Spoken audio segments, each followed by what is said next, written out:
الشیطان الرجیم بسم اللہ الرحمن الرحیم توکلت علی الحی الذی لا یموت افوض امری الی اللہ ان اللہ بصیر بالعباد وما توفیقی الا باللہ بسم اللہ الرحمن الرحیم الدرس العشرون القسم الثالث الامر وهو فعل يطلب به الفعل من الفاعل المخاطب۔ بحث ہماری آج خدا کے لطف اور کرم کے ساتھ میرے عزیز بھائیوں امر کے بارے میں بحث شروع ہو رہی ہے۔ جب سے ہم نے فعل کی بحث کو شروع کیا ہے تو آپ جانتے ہیں فعل کی تعریف کے بعد فعل کو تقسیم کیا تھا ماضی، مضارع اور امر۔ ماضی کی بحث گزری، مضارع کی گزر گئی ہے، اور آج جو بحث شروع ہو رہی ہے وہ امر کی ہے۔ امر البتہ دو قسم کا ہوتا ہے، ایک ہوتا ہے امر بالصیغہ، ایک ہوتا ہے امر غائب۔ امر بالصیغہ وہی امر حاضر ہے، اور امر غائب کو امر باللام کے نام سے بھی تعبیر کیا جاتا ہے۔ یہ جو ٹاپک آج امر کی بحث کا ہو رہا ہے نا، اس سے مراد ان کی نا امر حاضر ہے۔ امر بالصیغہ کہوں یا امر حاضر، ان کے بارے میں آج بحث ہو رہی ہے۔ تو پہلا سوال یہ ہے کہ امر کی تعریف کیا ہے؟ امر کسے کہتے ہیں؟ فرماتے ہیں امر وہ فعل ہے جس کے ذریعے سے فعل کو طلب کیا جاتا ہے فاعل مخاطب سے۔ امر وہ فعل ہے جس کے ذریعے سے فعل کو طلب کیا جاتا ہے فاعل مخاطب سے۔ فاعل مخاطب سے جیسے مثلا اضرب طلب کیا جا رہا ہے مخاطب سے کہ اضرب تو مار، ٹھیک ہے۔ امر کی تعریف جب ہو گئی اس کے بعد اگلی بات ہماری یہ ہے کہ امر کو بنانے کا طریقہ کیا ہے۔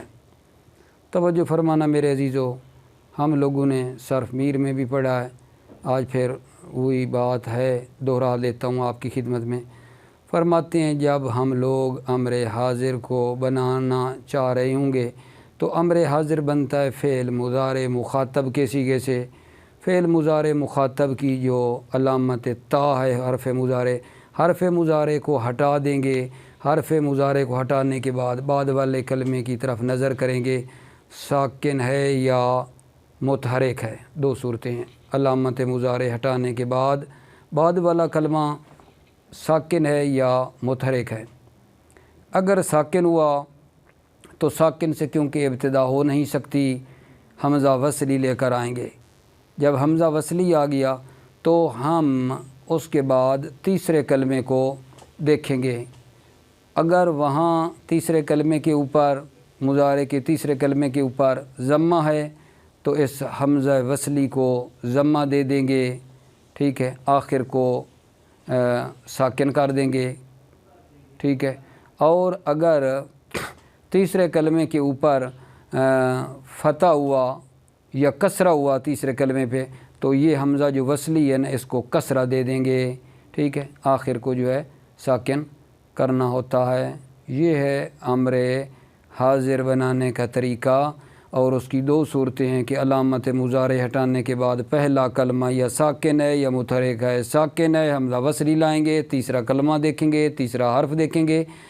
اگر اس کے اوپر ضمہ ہے تو حمزے کو ضمہ دے دیں گے، آخر کو ساکن کر دیں گے۔ اگر تیسرے کلمے پر فتح یا کسرہ ہے تو حمزے کو کسرہ دے دیں گے، آخر کو ساکن کر دیں گے میرے عزیزو، ٹھیک ہے۔ اور دوسری صورت یہ ہے کہ علامت مضارع ہٹانے کے بعد اگر پہلا حرف جو ہے وہ متحرک ہے، اگر متحرک ہے ساکن نہیں ہے تو حمزہ وصلی کی ضرورت نہیں ہے، ٹھیک ہے، آخر کو صرف ساکن کر دیں گے۔ علامت مضارع ہٹا دیں گے، اس کے بعد والا متحرک ہے، حمزہ وصلی کی ضرورت نہیں ہے، آخر کو کیا کر دیں گے؟ آخر کو ساکن کر دیں گے، ٹھیک ہے۔ اس کی مثالیں جو ہے نا آپ کی خدمت میں مثلا ایک دو کی نا بنا لیتے ہیں، ٹھیک ہے۔ مثال کے طور پر نا یہ جو عنصر امر ہے یہ کس سے بنا ہے؟ عنصر امر یہ بنا ہے آغا جان تنصرو سے۔ تنصرو آپ نے بولا تنصرو سے امر حاضر کیسے بنایا؟ تا کو ہٹا دیا، نون ساکن تھی، حمزہ وصلی لے کر آ گئے، سواد جو تیسرا کلمہ ہے ٹھیک ہے، اس پہ ضمہ تھا، حمزے کو ضمہ دے دیا، آخر کو ساکن کر دیا، کیا بن گیا اون سور، ٹھیک ہے۔ اچھا اسی طرح مثلا علم جو ہے یہ کس سے بنا گا جان؟ تعلمو سے بنا ہے، تعلمو مخاطب کے صیغے سے، تا کو ہٹایا، عین ساکن تھی، حمزہ وصلی لے کر آ گئے، ٹھیک ہے۔ تعلمو کا تیسرا کلمہ جو لام ہے اس کے اوپر فتح تھا، حمزے کو کیا دے دیا گا جان؟ کسرہ دے دیا، آخر کو ساکن کر دیا، بن گیا اے لم، ٹھیک ہے۔ اسی طرح جناب علی مثلا کوئی اور آپ بنانا چاہیں، جیسے اضرب ہے تو اضرب میں یہ کس سے بنا ہے جی؟ تضربو سے بنا، تا کو ہٹا دیا، زواد ساکن تھی، حمزہ وصلی لے کر آ گئے، را جو تیسرا کلمہ ہے، تیسرا حرف ہے، اس کے نیچے کسرہ ہے تو حمزے کو کیا دے دیا؟ کسرہ دے دیا، آخر کو ساکن کر دیا، بن گیا اضرب، ٹھیک ہے۔ لیکن اگر متحرک ہو تو حمزہ وصلی کی ضرورت ہی نہیں ہوتی ہے، علامت مضارع ہٹائیں، متحرک ہے تو حمزہ وصلی کی ضرورت نہیں، آخر کو ساکن کر دیتے ہیں، آپ اچھی طریقے سے اس بات کو جانتے ہیں۔ جیسے جناب اد ہے، اد یہ دوسری قسم کا ہے، اد یہ کس سے امر بنا ہے؟ اد تائدو سے بنا ہے، تائدو میں کیا کیا؟ تا کو ہٹایا، علامت مضارع عین پہلا کلمہ جو ہے وہ متحرک تھا، حمزہ وصلی کی ضرورت نہیں رہی، آخر کو ساکن کر دیا، کیا بن گیا؟ اد۔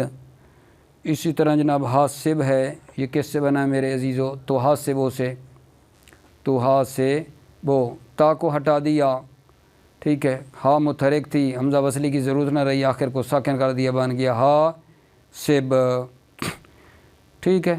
اس مطلب کے بعد جو مطلب بعد والا عرض کرنا چاہ رہا ہوں وہ یہاں ایک سوال مقدر کا نا وہ جواب ہے کہ فرما رہے ہیں باب الافعال من القسم الثانی، باب الافعال من القسم الثانی، یہ ایک سوال مقدر کا نا جواب ہے۔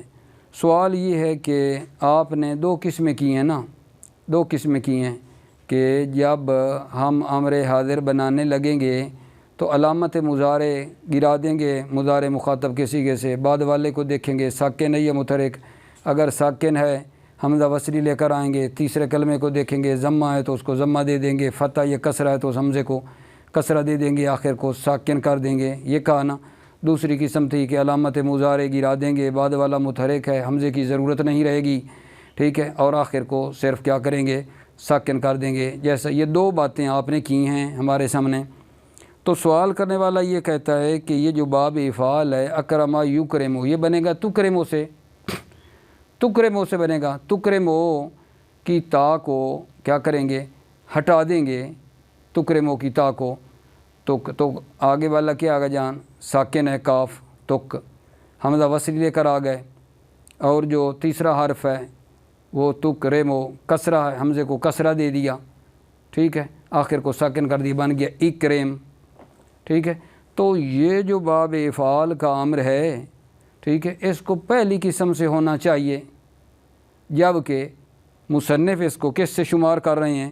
اس کو دوسری قسم سے شمار کر رہے ہیں۔ ایک سوال ہے باب افعال کا جو آپ نے طریقہ بتایا ہے، اس کو تو پہلی قسم سے ہونا چاہیے نا، یہ کیوں مصنف کہہ رہے ہیں یہ دوسری قسم سے ہے؟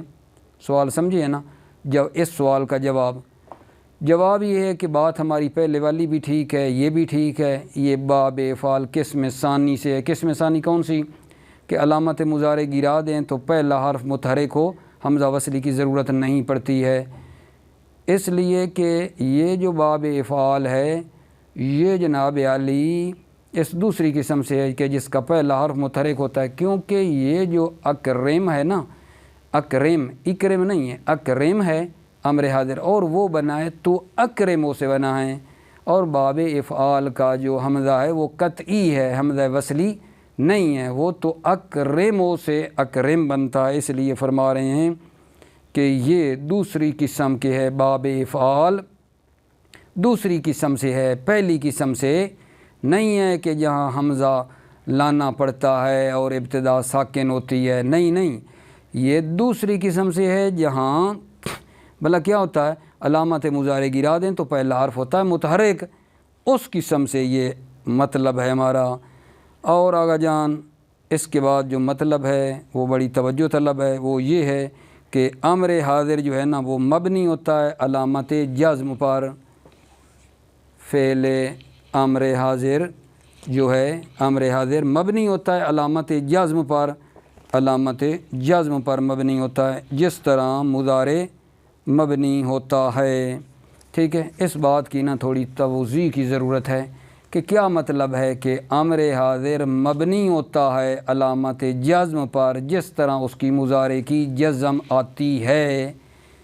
مطلب یہ تھوڑا مبہم ہے، اس مطلب کو اس طرح آپ کی خدمت میں عرض کروں گا کہ آپ توجہ فرمائیں تو پھر لطف آئے گا، ٹھیک ہے یا نہیں۔ وہ یہ ہے کہ آپ دیکھیں کہ جو فعل مضارع ہے اس کی جزم کس طرح آتی ہے۔ فعل مضارع کی جو جزم ہے اگر وہ ہو نا مفرد کا صیغہ اور صحیح کا صیغہ، فعل مضارع کیا ہو، مفرد ہو صحیح ہو، جیسے یضرب تو علامت جزم سکون کے ساتھ آتی ہے۔ یضرب پر لم داخل کریں تو کیا بن جائے گا، لم یضرب۔ مضارع مفرد ہو صحیح ہو، ٹھیک ہے، تو اس کی علامت جزم سکون کے ساتھ آتی ہے۔ یضرب پہ لام داخل کریں تو بن جائے گا لم یضرب۔ اگر مضارع ناقص واوی ہو، یائی ہو، الفی ہو، ٹھیک ہے، جیسے یغزو، یرمی، یسعی، تو اس کی علامت جزم یہ ہے کہ حرف علت گر جاتا ہے۔ جانتے ہیں آپ، اگر مضارع ناقص واوی ہو، ٹھیک ہے، یائی ہو، الفی ہو، تو اس مضارع کی علامت جزم یہ ہے کہ آخر سے حرف علت گر جاتا ہے۔ یغزو کے اوپر لام داخل کریں تو بن جائے گا لم یغزو، واو حذف ہو گئی۔ وہ جو یرمی تھا اس پہ لام داخل کیا بن گیا لم یرمی، یا حذف ہو گئی۔ لم یسعی، الف حذف ہو گئی، ٹھیک ہے۔ تو یہ ہے مضارع کی جزم ناقص واوی، یائی اور الفی میں کہ آخر میں خود حرف علت گر جاتا ہے، ٹھیک ہے۔ دو باتیں ہو گئیں۔ تیسری آگے جان کہ فعل مضارع تثنیہ ہو جمع ہو، تثنیہ ہو جمع ہو، فعل مضارع صحیح ہو یا معتل، اس میں فرق نہیں ہے، تو اس کی جزم کس کے ساتھ آتی ہے۔ فعل مضارع تثنیہ کا صیغہ ہو جمع کا صیغہ ہو، فرق نہیں ہے، صحیح ہو یا معتل ہو، اس کی جزم کیا ہے، نون تثنیہ اور جمع کو گرا دیتے ہیں۔ ایسی ہے یا نہیں؟ مثلا آپ صیغہ لے لیں یضربان، لام کو داخل کریں تو بن جائے گا لم یضربا۔ اگر جمع یضربون تھا، لام داخل کیا بن گیا لم یضربو، ٹھیک ہے۔ لم یغزو، لم یغزو، لم یرمیا، ٹھیک ہے۔ مطلب یہ ہے کہ فعل مضارع تثنیہ کا صیغہ ہو اور یا جمع کا صیغہ ہو، پھر اس میں فرق نہیں ہے تثنیہ جمع میں، صحیح ہو یا معتل ہو، علامت جزم اس مضارع کی یہ ہے کہ نون تثنیہ اور جمع کی گر جاتی ہے، ٹھیک ہے۔ یہ تھی مضارع کی جزم۔ مضارع کی جزم اس طرح آتی تھی، توجہ فرما لی، بالکل بے عین ہی اسی طرح آپ نے لینا ہے کہ فعل امر مبنی ہوتا ہے علامت جزم پر جس طرح مضارع پہ جزم آتی ہے۔ یہ میری پہلے والی بات اگر آپ نے لے لی تو اس کو دیکھیں کہ فعل امر بھی اسی طرح مجزوم ہوتا ہے۔ یعنی کیا، یعنی اگر فعل امر مفرد ہے، صحیح ہے، ٹھیک ہے، تو فعل مضارع جو معذرت فعل امر جو مفرد ہے، صحیح ہے، اس کا جب آپ امر بنائیں گے تو وہ سکون کے ساتھ ہوگا، اضرب، اضرب، جیسے مضارع کا مفرد صحیح سکون کے ساتھ تھی نا جزم، فعل امر مفرد صحیح کی بھی جزم کس کے ساتھ آئی ہے جان، مبنی بر سکون ہے، اضرب۔ اگر امر معتل واوی ہے یا یائی ہے یا الفی ہے تو اس کی جو جزم آنی ہے حرف علت حذف ہو جائے گا، ٹھیک ہے، اس کی حذف ہو جائے گی، جس طرح مضارع میں حذف ہوتی تھی نا، فعل امر معتل واوی یائی الفی کا ہو، ٹھیک ہے نا، تو جزم اس کی کیسے ہونی آگا جان، فعل امر کی آخری حرف علت گر جائے گا، ٹھیک ہے، اغزو ارمے اسعا، یہ مثلاً بنے گا۔ اور اگر فعل امر تثنیہ یا جمع کا صیغہ ہے تو وہاں اس کی جزم کیسے آنی ہے؟ نون کے گرانے سے آئے گی۔ اضربا اضربو، علامت جزم کیا ہے؟ نون اس کی گر چکی ہے۔ امیدوار ہوں کہ یہ بات جو عرض کی ہے یہ پہنچ گئی ہوگی آپ کی خدمت میں، جو میں کہنا چاہتا ہوں، ٹھیک ہے، کہ یہ جو بات یہاں کی ہے، ٹھیک ہے، کہ فعل امر مبنی ہوتا ہے علامت جزم پر جس طرح مضارع میں، تو پہلے آپ مضارع کی جزم دیکھ لیں کہ مضارع کی جزم کس کس طرح آتی ہے۔ مفرد صحیح ہو تو کس طرح مضارع مجزوم ہوتا ہے، ناقص واوی یائی الفی ہو تو مضارع کی جزم کیسے آتی ہے، تثنیہ جمع کے صیغے میں مضارع کی جزم کیسے آتی ہے، بے عین ہی آپ نے امر میں پھر اس کو نا فٹ کر دینا ہے۔ کہیں گے کہ اگر امر جو ہے مفرد صحیح ہے تو اس کی جزم مثلا سکون کے ساتھ ہوگی، اگر وہ جو امر کا صیغہ ہے واوی یائی ناقص واوی ناقص یائی الفی کا ہے تو اس کی جزم جو آئے گی وہ کیا کریں گے؟ آخری حرف علت کو گرا دیں گے۔ تثنیہ جمع کا ہے صیغہ امر کا تو اس کی علامت جزم یہ نون گر جائے گی۔ یہ ایک دوسرے کے ساتھ پھر آپ لوگوں نے اس کو ملانا ہے، ٹھیک ہے۔ یہ جناب بحث ہماری امر کے بارے میں تھی، امر کی آپ کی خدمت میں تعریف کی ہے، امر کو بنانے کا طریقہ آپ کی خدمت میں بیان کیا ہے۔ آئیے ترجمہ کرتے ہیں اس کا۔ بسم اللہ الرحمن الرحیم۔ الدرس العشرون، القسم الثالث، تیسری قسم، الامر، تیسری قسم کیا ہے؟ امر ہے۔ وہو فعل یطلب بہ الفعل من الفاعل المخاطب، یہ جو پہلا فعل ہے نا، اس فعل سے مراد فعل اصطلاحی ہے۔ یطلب بہ الفعل، دوسرے فعل سے مراد فعل لغوی مراد ہے، فعل لغوی، اور پہلے میں فعل اصطلاحی مراد ہے، جو مثلا آپ فعل مراد لیتے ہیں، دوسرے میں فعل سے مراد فعل لغوی مراد ہے، کام کرنا مثلا جو ہوتا ہے، ٹھیک ہے۔ وہو فعل یطلب بہ الفعل من الفاعل المخاطب، امر وہ فعل ہے، یطلب بہ الفعل من الفاعل المخاطب، جس کے ذریعے فعل کو طلب کیا جاتا ہے فاعل مخاطب سے، کا اضرب و اغزو و ارمے، تین مثالیں کیوں دی ہیں؟ پہلی جناب عالی دی ہے صحیح کی، دوسری اغزو دی ہے ناقص کی، ناقص واوی کی، ارمے دی ہے ناقص یائی کی دی ہے۔ بیان تعذف من المضارع حرف المضارعۃ، طریقہ دے رہا میرے عزیزو، بیان سے مضارع کے بنانے کا طریقہ شروع کر دیا انہوں نے۔ بیان تعذف من المضارع حرف المضارعۃ، مضارع سے حرف مضارع حذف کرتے ہیں۔ ثم تنظر، پھر نظر کرو گے، ثم تنظر، پھر تم نظر کرو گے۔ فَإِنْ كَانَ مَا بَعْدَ حرف المضارعۃ ساکنا زدتا حمزۃ الوصل مضمومۃ ان ضم ثالثہ۔ ان کان ما بعد حرف المضارع، اگر حرف مضارع کے بعد، وہ تو گرایا تھا نا، اگر حرف مضارع گرانے کے بعد ساکن ہو، زدتا حمزۃ الوصل، آپ حمزہ وصل کو زیادہ کریں گے، مضمومتاً ضمہ دیں گے، ان ضم ثالث ہو، اگر تیسرا حرف کیا ہو؟ مضموم ہو، اگر تیسرے حرف پر ضمہ ہو مضارع کے تو اس حمزہ وصلی کو ضمہ دیں گے۔ نحو انصر، انصر تنصروں سے بنا ہے، آپ آرام سے بیٹھ کے بنا سکتے ہیں، صرف میر میں بھی بنا ہے، میں نے بھی تھوڑا خلاصہ بیان کرتے ہوئے بیان کر دیا ہے، بار بار تکرار نہ کروں، آپ کو تھکا کے نہ رکھ دوں، ٹھیک ہے نا۔ و مکسورہ و مکسورتاً ان فتح ثالثہ، و مکسورتاً ان فتح ثالثہ، اور حمزے کو کسرہ دیں گے، ان فتح ثالثہ، اگر تیسرے حرف پہ کیا ہو؟ فتح ہو مضارع کے، کا اعلم، تو اعلم کس سے بنا؟ تعلموں سے بنا ہے، بنا کے دیکھ لیں۔ او ان کسرہ ثالث ہو، یا تیسرا حرف کے مضارع کے تیسرے حرف پہ کسرہ ہو، پھر بھی اس کو کیا دیں گے آقا جان؟ حمزے کو کسرہ دیں گے۔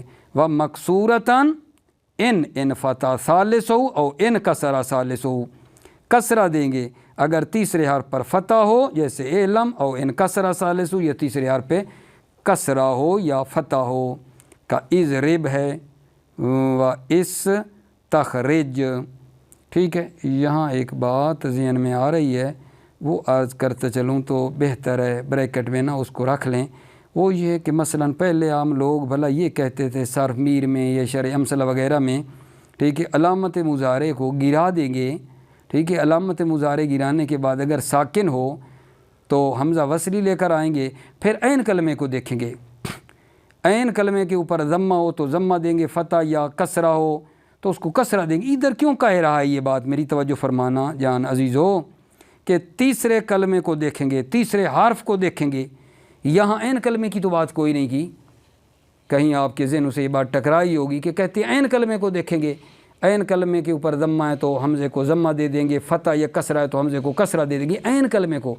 پیچھے جو شرح امثلہ یا سر میر وغیرہ میں بناتے ہیں، تو یہاں یہ بات کیوں کر رہا ہے کہ تیسرے حرف کو دیکھیں گے۔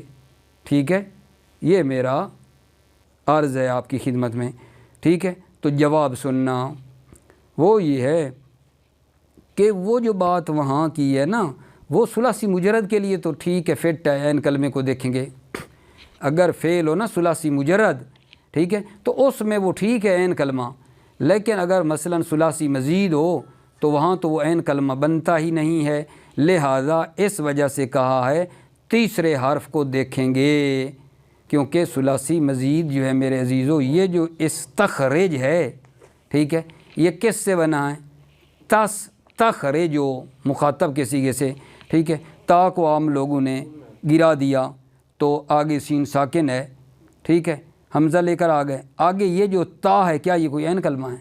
سوال یہ ہے کہ اگر ہم کہیں عین کلمے کو دیکھیں گے، فتح ہے یا کسرہ، حمزے کو کسرہ دیں گے، یہ تو اس تخرج میں جو تستخرجو سے بنایا ہے، تا کلمہ جو ہے آغا جان، یہ عین کلمہ تو نہیں ہے نا۔ تو اس بات کو مد نظر رکھتے ہوئے یہاں یہ کہہ رہے ہیں کہ تیسرے حرف کو دیکھیں گے، نہ عین کلمے کی بات کی ہے، ٹھیک ہے نا۔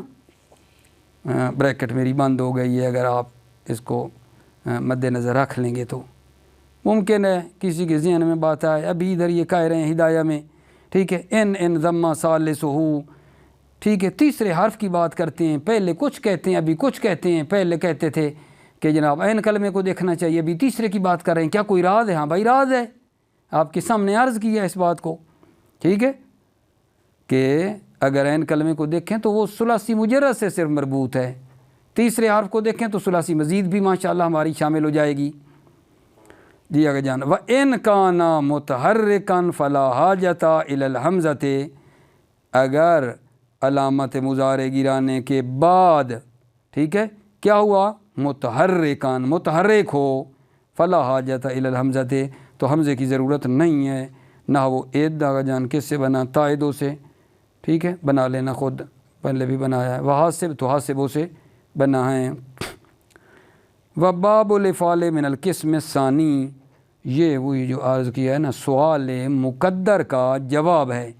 سوال یہ تھا کہ اس کو پہلی قسم سے ہونا چاہیے، تکرے منہ سے بنائیں تو تا کو گرائیں تو قاف ساکن ہے، حمزہ لانا پڑتا ہے، اور پھر آگے جو ہے نا تیسرے حرف کو دیکھیں تو اس کو کسرہ دے دیں، تو یہ تو پہلی قسم سے جا کے بنتا ہے۔ کہ کیوں کہہ رہے ہیں باب الافعال من القسم الثانی؟ سوال کا جواب یہ ہے کہ باب افعال کا حمزہ قطعی ہے، اور یہ جو امر حاضر باب افعال کا بنتا ہے وہ جناب تو اکرموں سے بنتا ہے، یہ دوسری قسم بنتی ہے، نہ پہلی قسم بنتی ہے۔ وباب الافعال من القسم الثانی، باب افعال دوسری قسم سے ہے، اور یہ جو امر ہے یہ کیا ہوتا ہے؟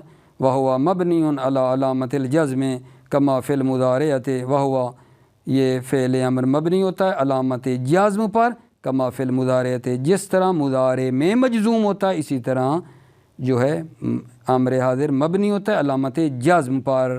تفصیل اس کی دے دی. پہلے مضارع کی جزم دیکھتے جائیں کیسے آتی ہے، پھر اسی طرح امر کی جزم ہوگی.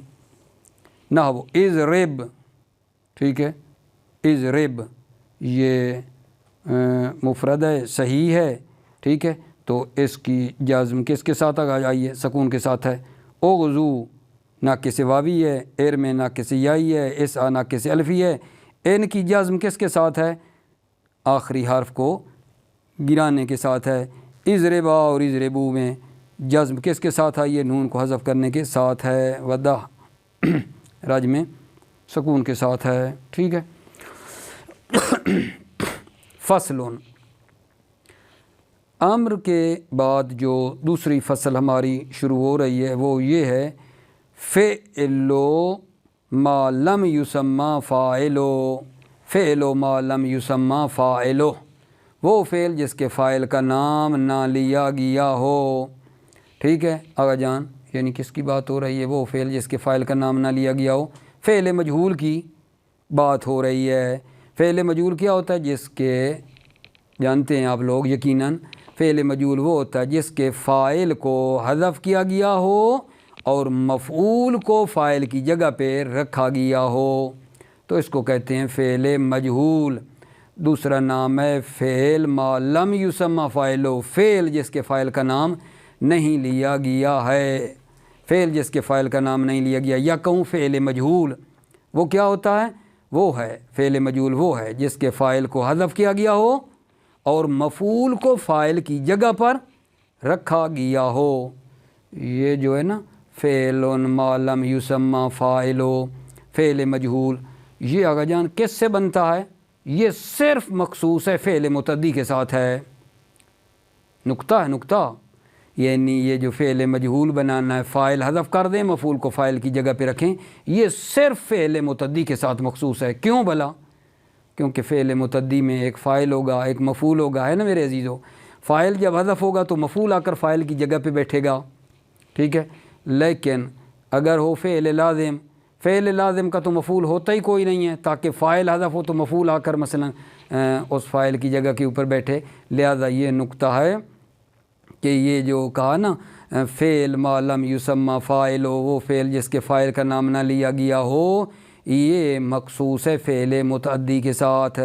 کیونکہ اگر فعل لازم ہو نا، اس کا مفعول ہی کوئی نہیں ہوتا، آپ جانتے ہیں، ٹھیک ہے نا، تاکہ جب فاعل حذف کریں تو مفعول فاعل کی جگہ پہ آ کر بیٹھے.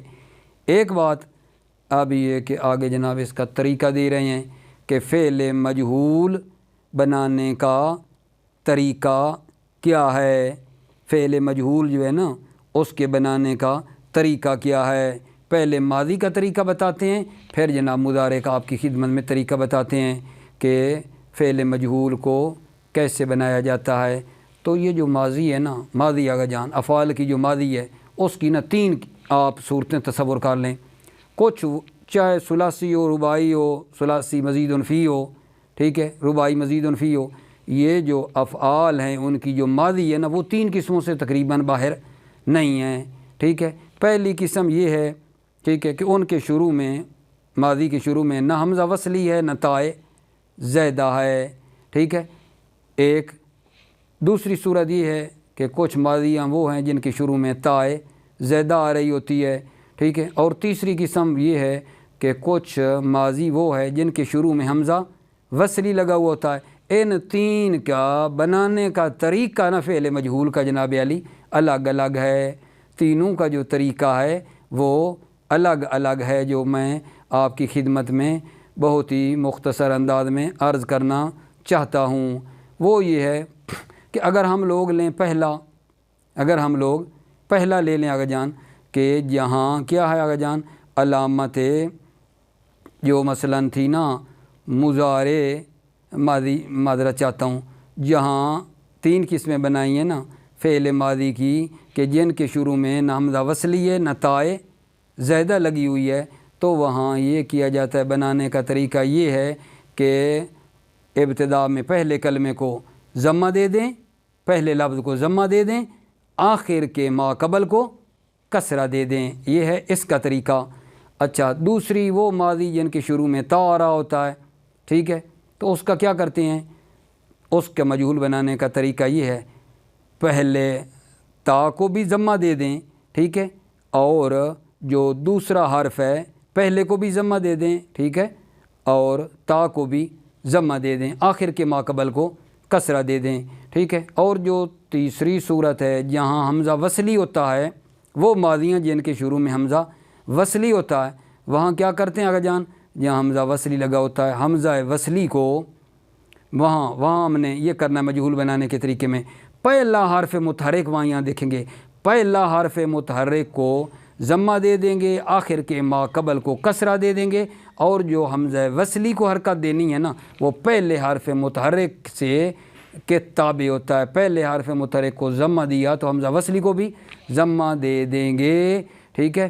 شرط یہ ہے کہ وہ حمزہ وصلی درمیان میں واقع نہ ہوا ہو، ٹھیک ہے۔ یہ ایسے جناب علی مختصر عرض کیا ہے، لیکن نہ میں باقی بحث جو ہے کل اسی کا دوبارہ فعل ما لم یسمى فاعلہ آج تھوڑا سا ہو گیا، ٹھیک ہے، اس کو سابقہ وقفیت کے طور پہ لے لیں، لیکن اصل بحث ہم اس کی کل آپ کی خدمت میں نا عرض کریں گے۔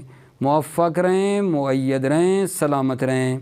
السلام علیکم ورحمۃ اللہ وبرکاتہ۔